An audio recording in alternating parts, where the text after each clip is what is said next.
say I wake up one morning and one thing goes wrong, I have the really bad problem of going, fuck it all. Well, that's it. Everything's fucking gone wrong now. Or you've got an appointment at 2 o'clock, so everything's the on whole hold day until I go. Yeah. But I've been trying really hard not to do that the past like 2 months. See, like with Cam, if I wouldn't just jump on for an hour and then go out, I'd think, well, I can't Cam today because I've got to go out in the afternoon. I'm the same. But now I'm just like, just jump on. Like yesterday, I jumped on. I did 100 credits and was off. I wouldn't have had that 100 credits if I didn't jump on. I think that it's the CAM management companies that are responsible for some of that mindset. It's not just an ADHD thing. No, because they pressurise you. They tell you, right, you need to make sure that you are jumping on for a minimum of 2 hours. And if you don't, your traffic's going to be fucked and blah blah blah. I can categorically tell you, having now not been with an agency, that is just an absolute lie, and they are responsible for that mindset for me. Yeah, 100%. Me thinking that I can't make money unless I'm on for a minimum of 2 or hours. They tell you not to go into free, which is absolutely ridiculous because they say that's going to damage. It's just nonsense. All of it is just nonsense. I think as soon as you start working for yourself and doing it on your terms, you realize that everything you've been taught needs to be untaught, because the habits that you've learned. 100%. Yeah. Right, so after this shoot and the content that you make from this shoot, what's the next? What, babe? Yeah, of course. I'm just thinking, like, it will be easier. Yeah.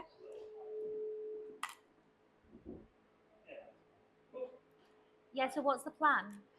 You'll get your content, and then what? Get my content, start piecing it all together. I don't know, because it scares me every time. Why? I think of it. But look at how much work you've literally built the entire business plan. Yeah. You've been working on all of these products that you're going to be selling. The mindset ones. Yeah. Like, you've done the hard bit. Now it's a case of like marketing. And I would like. And that's what you're saying. That's what you're teaching people. Marketing. So now. But working, like I said to you earlier, being naked and working is a lot easier. Is it though? Yeah. Shooting and being naked, that is easier. But even on Instagram. Because then I have to use my voice. I'd like to talk about the sex industry a lot more, as you know, and about your experiences. I'd like to actually think about. I think that they should have an age limit for OnlyFans, which I think should be 25. Mm-hmm. I don't think you should be any younger and be able to do any type of sex work, because I don't think you're mature enough at all. I agree. I agree, because I think especially for people under the age of 25, they really don't understand the impact that it will have on the rest of their life. It has a massive impact. Yes, even not just for people sort of seeing what they've done and using it against them, or it, having a negative impact on any future jobs that they have, or whatever. It's the mindset that you develop from being in the sex industry before that time. You think, well, what else can I possibly do? You then start to tell yourself. It becomes like a drug. Yeah. It does. It becomes like a drug that you can't get yourself off of. And it also makes you think that that is all you can do. Mm-hmm. That you can't do nothing else. All you can now do is sex work. That's all you're good for. Yeah. And also, I do feel like they need to understand, not that I think it's affected my children majorly, but it does have an impact. Yeah. Like, my son's, he's nearly 18 now. Mm-hmm. And it has had people know who his mum is. Like, I've been walking on the estate and these boys on a bike come past and they stopped. Mm-hmm. And they were like, I know who you are. And I was like, oh, do you? And they went, yeah, you're Sarah Obsessed. I was like, no, I don't know who that is. And then they went, "You're Alfie's mum." They said, "Yeah, you're his Okay. mum." And I was like, "I don't know." They got in the car. No, you've got the wrong person. No, sorry. I did not give birth I've got to a him. doppelganger. It's not me. So it has a massive impact, and also because my children are at the school age, the school do find out, and having to explain to the school, although they've all been very good, they've all been very supportive, but having to actually explain to the school, I've been on TV, I've been on Channel 4, and I'm saying the things that I'm saying, doing the things that I'm saying, has stalled me from doing any more work, because I almost got to the point where I was feeling ashamed because... Do you still feel like that? Slightly, yeah. Do you? Yeah. Not now. I feel like what I do now is what I'm comfortable with. I feel like before I pushed my boundaries way too far. But I think that a lot of that had to do with the organisations that you were 110%. And Channel 4. And Channel 4. 110% Channel 4. But Channel 4 and any other production companies like that fucking Firecracker production, whatever her name, I always forget her name. Anyway, you know, they're trying to influence you into behaviours that make good television. And if you're not quite cooperating and doing what they need you to do, they will edit it as such. Well, that's what they did. So anything they put in there was the stuff that they told me to say. They told you to say? Yeah. So they actually scripted you? It's all, yeah, to a point, yeah. And they also, when they come to me, the story was meant to be about single mums not having a choice. And then they didn't make it into that. They made it into like, oh, I was having so much fun. It was so good. It was wonderful. You were just doing it for shits. Yeah, when that wasn't the case at all.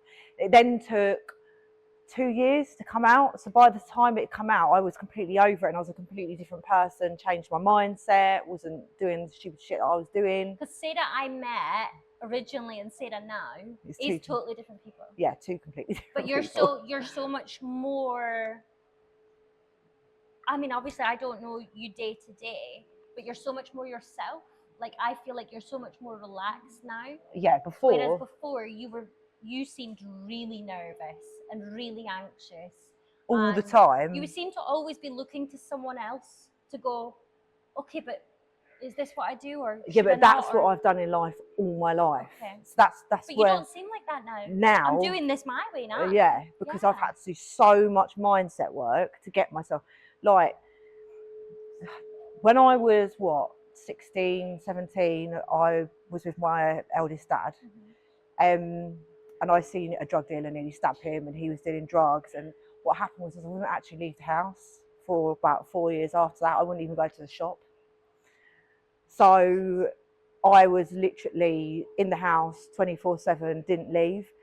Then I was with my next husband, which was obviously, again, really abusive, really controlling. Then when I split up with him, I'd been in that situation since I was 14 to the age of 27, 28. So when I then split up from him, I was looking to everyone else, because I'd never lived a life where someone wasn't telling me You'd what... never had to make the decision. Yeah, or to so I found that so hard. Yeah, so even, it got to, like, even to the point, I don't ring her as much. I used to ring my nan every single day to be like, Nan, I'm cooking this for dinner. This is what I'm doing tomorrow. And it was almost for her like... It was always like looking for validation that you were living properly and you were doing your day right. And that's what I should be doing, basically. That's what I mean, I can certainly understand, and I can certainly relate. Probably not, my experience probably wasn't as extreme, but I was married to a soldier. Yeah. And, you know, he decided everything, where we lived. You know, I had to find work around his career, and that still is the case to an extent. I have to live around here so that my son could be close to his dad, because his dad's posted around here. Yeah.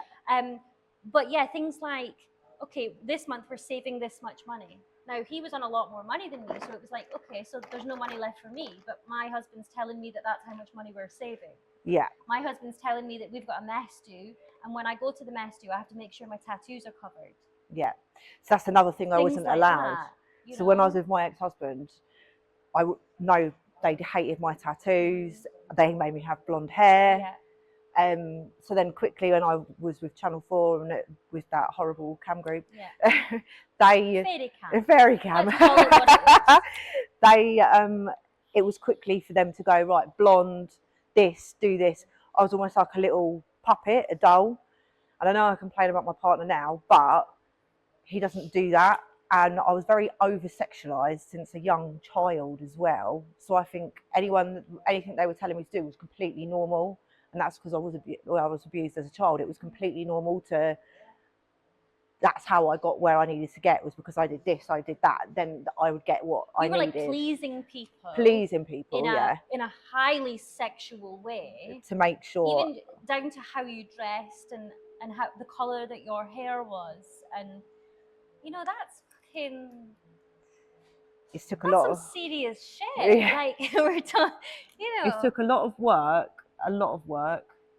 To even the gym. I never thought I'd go to the gym. I never thought I'd drive a car. I didn't drive till I was 24. Yeah, me neither. I was 26. Yeah, I never thought I would do any of that stuff, and now I done it. But it took so much, like I said, mindset work to actually get to where I need to be, and to be in a healthy relationship, to realise I am a good mum, to realise, I know it sounds stupid, I don't have to have sex with my partner every day because he loves me regardless of how many times we have. It's not ridiculous. Yeah, not one but bit. that's what it felt like, to the point that when he didn't want to do it with me, I'd be like, well, I must be doing something wrong because he doesn't want to have sex with me. Yeah. So that's what it was like. I think it's amazing the power of learning to say no. 110%. Like even if it's something tiny, maybe, right, so for example, for me, as soon as I turned 30 and I had my son, it was amazing how easy it became for me to say no. Yeah. Obviously, Macaulay's my first child, he's my only child, but that made the difference for me. And I always said when I was pregnant, because I don't have a great family dynamic, like my family up in Scotland. Yeah. Such and such doesn't speak to such and such, and so on, and there's family drama and feuds and whatever, and I was always trying to keep the peace between. I was always like, okay, you know, I love them and I love them, and I'm not allowed to speak about that person, and I can't give information about that person, and they've told me not to say nothing to them, and I always said when I was pregnant, now that I'm having a child, anyone that I feel has a toxic or negative impact on my child will be gone. And at the time my son was born, my husband was the first person to go. Yeah. Because I didn't realize that, you know, we were both really poorly after my son was born. I had a horrible experience giving birth. Yeah. I was in labor for 56 hours during COVID.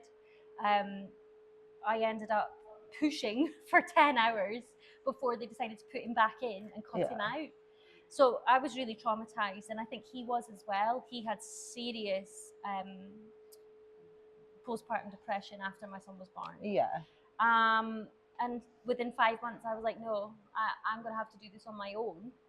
And from that point, for me, saying no and being decisive and having the confidence to be like, no, that doesn't serve me, that doesn't suit me, that's not good for me and my son, it's become a lot easier.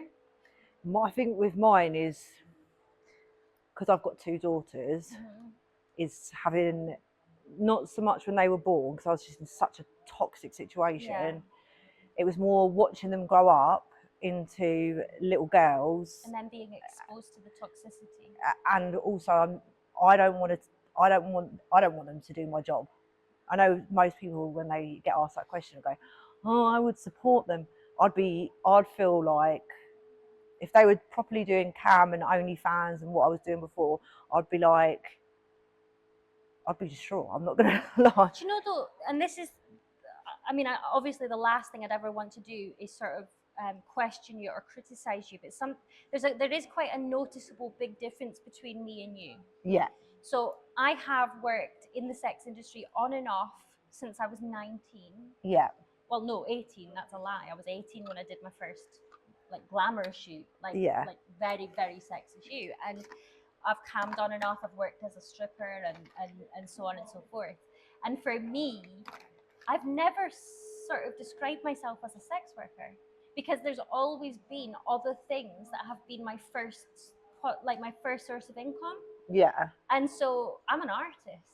Yeah. Like if someone asks me what I'm a business owner, and I'm an artist because I've always been an art model. I've always been a creative. I've always considered myself as that first and foremost. You know, I've worked as a buyer, I've worked as a designer, I've worked as so many other things that I've never sort of said, well, you know, I'm a sex worker, because yes, that's part of who I am. That's not who I am, and it's certainly not just what I do. So yeah. For me now, there is no shame in it, because it's just I've got multiple revenue streams. Like I make money in multiple ways. I've got the studio, I've got the magazine, I'm a model. You know, yes, I'll jump on cam, and that helps top up things when I'm really struggling. So do you not feel as though now you can sort of say, well, I'm a businesswoman, because ultimately you don't just have one source of income? Well, I haven't. I took a whole year off of cam and OnlyFans anyway. Yeah. So I've only just started going back on cam now. But I wouldn't call myself a sex worker now. I think the reason before I categorised myself as being a sex worker was being so sexually exploited from a young age that it was already in my head. It was programmed, yeah. That's what I was. But now that you've kind of broken away from that mindset, yeah. It's like if I said to you, right, Sarah, like, what are you? What do you do? What do you do? Well, I'm an entrepreneur. I'm an entrepreneur, and I'm hoping what I want to do is I want to empower women. I want to show women that have been in my position, they've been in really horrific situations, bringing their children up completely on their own, no support at all from the dad, like money, anything, that actually you're not just a mum, you're a person. You have an identity. You have an identity, yeah. Alfie's mum or whatever. Yeah, and you can do whatever it is that you want to do. And I want to show them that, because there was at one point after I'd been in that relationship where I thought, no, this is it, this is my life. And actually, no, it wasn't. And even I said to my partner last night, the reason I've stepped back for so long was because for the first time in my life, I felt peace. And I didn't want to. Oh my God, me and Nathan had this conversation. Yeah, and I just don't want to disrupt it. Yeah. There's something really special, right, about a woman who has been in chaos in her life. She finds peace, she loses it again, and realizes the value of the peace. Yeah. And how she will do anything to regain that peace. And to protect it. That's what I feel like. Yeah. But I'm hoping I'm going to protect it this time. I feel like even between us seeing each other 3 years ago and now, you are worlds apart to 110%. The person I met. Yeah. Even in your choices, I guess, in that you've decided that you're gonna, you've started 110%. This business. I'm more healthy. I'll be honest, I was taking drugs, I was drinking, I was being a fucking knob. I was just being a knob. Really. And karma was coming for me. Yeah.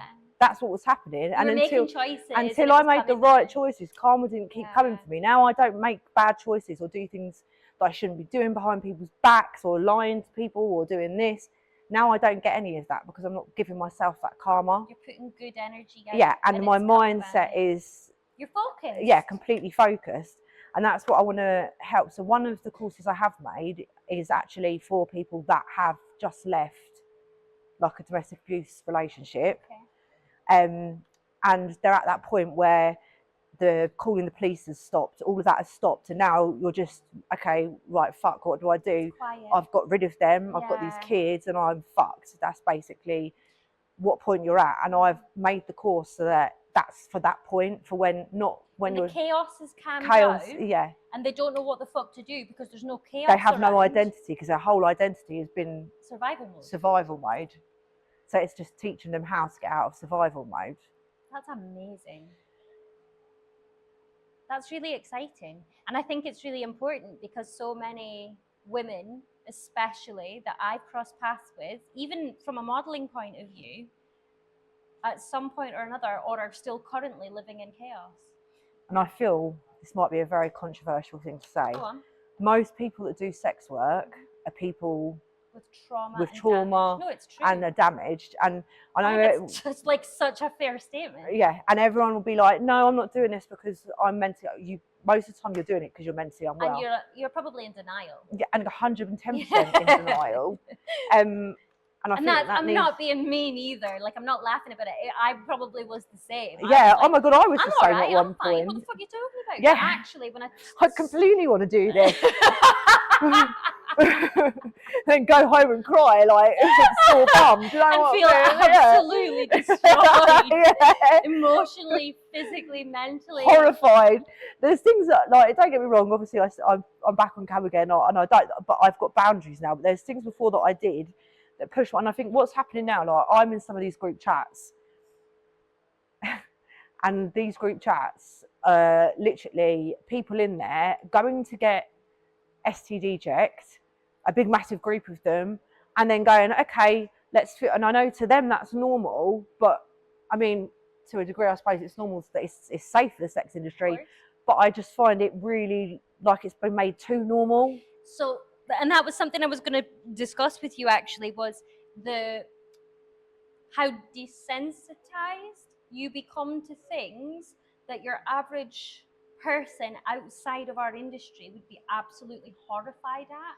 Yeah, 110%. And so recently I was dating, shall we say. I was in a relationship with someone, and it went from 0 to 1,000 overnight. I do think I was love bombed massively, and Nathan and I have had conversations about this, and he sort of says, yeah, 100%. So I obviously don't shoot anything beyond art nude as a model. Yeah. What I do on cam is entirely separate. I actually don't. I'm not an explicit cam model, really. Not really. I still am. I'm still quite explicit. I've definitely toned it down a lot. I've toned mine down a lot, but still. But as a model, I refuse to shoot open leg. So, topless, I'm absolutely fine with. Art nude, it has to be tasteful. The briefs that I typically take and the jobs that I typically agree to are very, very artistic, as opposed to, I'm not a glamour model, I am an art model. So in my mind, I'm really, really PG. Yeah. Compared to some of the women that or models that I work with or have worked with, or that come through this location, right? Yeah. But this person that I was with started to make me believe that what I was doing was damaging my child, my 4-year-old child, just as a topless model, just as someone who will pose to what I considered was art, go to these photographers and get your tits out and, go and fucking sell your soul to these fucking people for 50 quid an hour, blah, blah, blah, blah, blah. And I'm thinking, I'm sorry, are you going to pay my bills? Are you going to cover the rent? Are you going to fucking... Because that's how I earn. That's my job. This is what I do. And I consider myself to have enough self-respect to know that what I'm doing, I can explain it to my child without second guessing myself. I'd always had the confidence in myself, and that I allowed this person to start making me question myself after years of inner work. And creating boundaries and having confidence in myself. I was running around town telling people, the day you stop giving a fuck about what people think, it's the ultimate freedom, you'll free yourself, it's so liberating. And I'm sitting at home taking this shit from this fucking man-child, right? I was completely contradicting myself. Yeah. So now it's like, okay, there's different levels to what we do. So for example, you're saying, okay, I'm still quite explicit on I've never, so obviously people collab these days. Mm-hmm. I've collabed twice. I know, we've discussed yeah. And I can honestly say I did it, and I would never ever do it again. Point blank, wouldn't do it. I think the collab is a priority for people who are trying to grow. And I think that's what's happening, because they want to grow. There's people out there that are collabing at the minute that don't want to be collabing, but they think that's the way to grow. And then you've got people like Bonnie Blue, that's completely pushing boundaries and completely what we do is she's making it dirty. I feel like she's making it dirty. She's actually making the rest of us look like we're all like that. And we're not. Listen, there is some people, yes, they are like that. Like, they will do that. Each to their own. Yeah. Like, you run your business as you see fit, and I'll do me. Yeah. But we're not all the same. Just as, you know, in any business, in any industry, everyone has different business models. You might do the same thing, but you certainly don't run your business the same way. And even if you go to events, you know, like you go, because I've been to a few OnlyFans events, you can almost see the divide in the room for the girls that are just there for solo. Like I said to you, I did do cam and OnlyFans when it first came out, and then I stopped. What I was actually trying to do when I ended up doing this was open a lingerie brand. Yeah. And then I've ended up, that's why it's Sarah Obsessed, because Obsessed Lingerie. So I got sucked into this industry by walking into a bar of topless models. Yeah. I worked in the mines and walked into a bar with skimpy barmaids that sucked me into a photo shoot. And from that, it's escalated to cam, to stripping, to fucking... I think it just escalates from the people you're around. So when I last OnlyFans event I went to, we were in a club. We were upstairs, did have our private bit. But we're all doing like a photo shoot one by one, which I never got the pictures for, just saying. Standard. Yeah. I think they were just for your wank bank. And 100%. And by the time it got to me, like, I don't behave like that anymore, but by the time it got to me, for some reason, I'm then there and I'm pulling my boobs out and doing stupid shit that I wouldn't do. It's because I'm putting myself in the room with people that push boundaries, and I think you need to be decide careful. What you're about. But it's the same way I say this to models all the time, or new people to the industry all the time. Decide what your boundaries are and stick to them. And fucking stick to it, because you will instantly regret it. And it's not because of content that will end out in the world. It's based on what it's not even anyone seeing it. No, it's the you know in your head. You told yourself you weren't going to fucking do that, and you'll go home and you'll kick yourself. Yeah. Because you stretched your own boundaries. Or you'll be driving along one day and it comes in your head and you think, what the fuck did I do that for? I'm angry at myself. Yeah. And then it will slow you down because you're dwelling on the fact that you fucking... It wasn't a cine photographer or a production manager or whoever it was. It doesn't matter. It wasn't them. You fucking did it. Yeah. You idiot. You promised yourself. Because you can say no. If you want to say no, you can say no. Is that you finished? Your makeup? Hair. Right. Right, plugs. So let's talk about the brand. I'm so brown now on my makeup. Do you know what I would do? Put a little bit of powder. I think I'm going to have to. Doesn't reflect the flash. Right, let's talk about the brand. Branding. So Sarah Obsessed has been the branding for... So I was going to try and rebrand myself to Boss Mum Sarah. And I started doing that. And I wasn't going to tell anybody actually what I did. I was just going to use my marketing skills that I obviously have learned to just... From the adult industry? Yeah. Which is the hardest place that you've got to market from. So anyone that says that you don't know how to market, you don't know how to run a business, if you've grown an Instagram whilst being in the adult industry, with censorship and meta you know how to market. You're doing something right, yeah. So I started doing that, and then I sort of come to a halt because I felt like it fully wasn't me, and I've built a whole brand with Sarah Obsessed. And I've just gone, okay, bye, and just left a whole Instagram that's got all them followers on.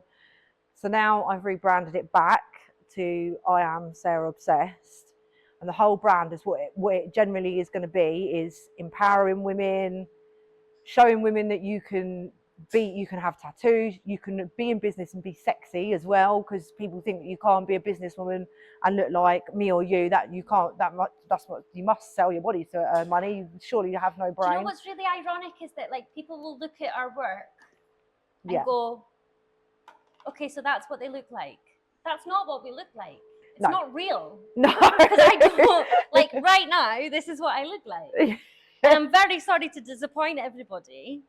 But this is about as glamorous as studio life gets. Well, I'm usually on the school run, so I definitely So no, I think that's a really, really important thing because it actually normalizes being normal. And I want to teach people what being a woman is and what being feminine is, because you can still do masculine things and have to do masculine things, but you're still feminine. You can still be in touch with being a woman, being a real woman.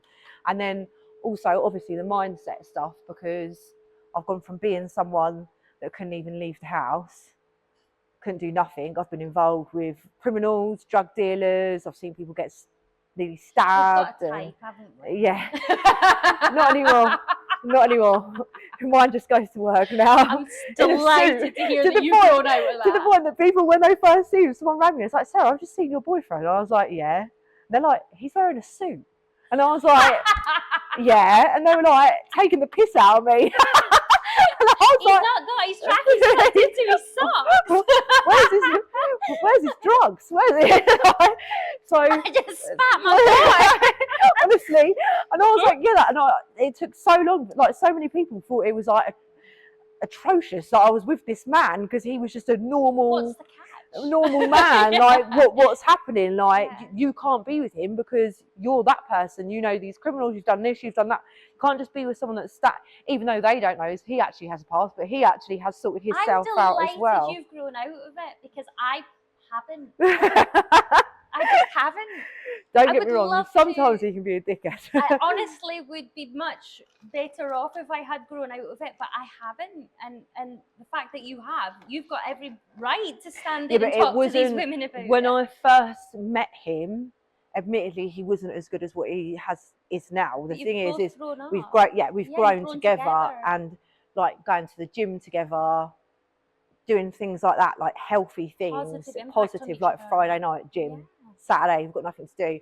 Oh, let's go see your mum and have a cup of tea, because it's like, there's no silliness. Yeah, there's none of that. But at the beginning there was, because obviously he was with me when I was at Millwood with Fairy Cams, Channel 4, and the disruption that caused. And I had to learn as well that although I accept what I do as a job, and like we said, we think it's normal, there's people out there that are allowed to have their opinion that actually I don't find this normal, like which is fine. So then we've had to come to like a happy medium. Now it's just like I'm going to work. It's not. But I do think as well, opinions are like assholes. Yeah. Everyone has one, but I don't need to hear it. Exactly. I respect your opinion. Yeah. And I understand it to a point. You live your life and I'll live mine. Yeah. And I'm responsible for my boundaries. I don't need you to set my boundaries. I don't need you to agree with my boundaries. As long as I'm happy and comfortable in the decisions that I'm making, and I can look myself in the mirror and I can look my kids in the face and go, I know I've done the right thing. Your opinion is not. See, that's when I started to change, because I started to look in the mirror and it was about my kids. Would I be happy if my kids were to know how I'm behaving and what I'm doing and what I'm allowing, especially having daughters, to happen to myself? Would I be happy if they were doing that? Mm-hmm. No, I'd be absolutely distraught. So that's another reason why I've done so much like change with my mind. You've done inner work, really. Yeah, a lot of inner work. And it shows. I listen to mindset fucking tracks and all sorts of shit. But things like that, I know people go, oh, meditating and listening to, like, I have a mindset playlist, and these songs are purely about mindset, and they're still good songs, like you can still listen to them, but I had to constantly listen. Your brain believes whatever you're telling it, so you need to learn. You need to be feeding it the right information. It's even like going on Instagram and constantly scrolling and liking things that are like. So when I first split up with my ex, my narcissistic ex kept liking it. So then every time I was going on my Instagram or my TikTok, feeding that negativity. Because that's what they're giving me. They know I'm liking it. So as soon as I stopped doing that, and I sound stupid, started liking funny videos, started following women in business, started women empowerment, women doing mindset. Now that's all it gives me. So it's okay to go on my phone. Before it wasn't okay. Because you're constantly liking shit. You like shit, it's going to come to you. Absolutely. Yeah. That fucking 100%. Algorithm. Never works in our favour. So what's the time frame on this then? Because You've done your product work, you've built your products, you've decided, or at least almost decided on your branding. Today you're creating content for your brand. Yeah. As in the artwork. Yeah. Like what now? Do we have a time? You don't need to have I don't one. have a timeline as such, because I've learned now to go at my own pace and trust myself. And don't put pressure on yourself. Yeah, but I've also now I'm finding it hard to accept that it's okay that I'm this person. I feel like that's my last bit of mindset sort of work that I'm working on. In what way? What do you mean? Like, because I was such a sexual object for so long, that now I've got to accept that you don't have to be a sexual object no more. You can earn money doing this. And it's letting go without sexualizing the product. Yeah, to a degree. I do think as well, and I am quite guilty of it, is I do love a good thirst trap, because every now and again I like the likes and I like the attention, and I'm like, yeah, I'm 35. This and is what? And this is what I'm panicking about, because I know. Obviously, my following is like 90% male. So I know as soon as I start posting shit, that following's going to go down and I'm going to have to get it back up again. And I'm going to have to call upon women, which some women are not going to agree with what I did before. So then it's like goes round in my head like I'm going to lose followers. But you know what, honey? Let them. Like, that's been my entire mantra for the last year since opening this studio. And I've gained people and I've lost a lot of people. Let them. Fucking let them. I feel like I've lost a lot of people. Let them go. Let them talk shit. Let them throw shade at you. Let them be jealous. Let them try and trip you up. Let them leave. Let them stay. Yeah. Fucking let them. Yeah. Because you're doing all this work and you've got all this positive. You know what I mean? Let them. Now I've got to actually do it. Crack on, kiddo. I've got to actually do it. And it's not even that.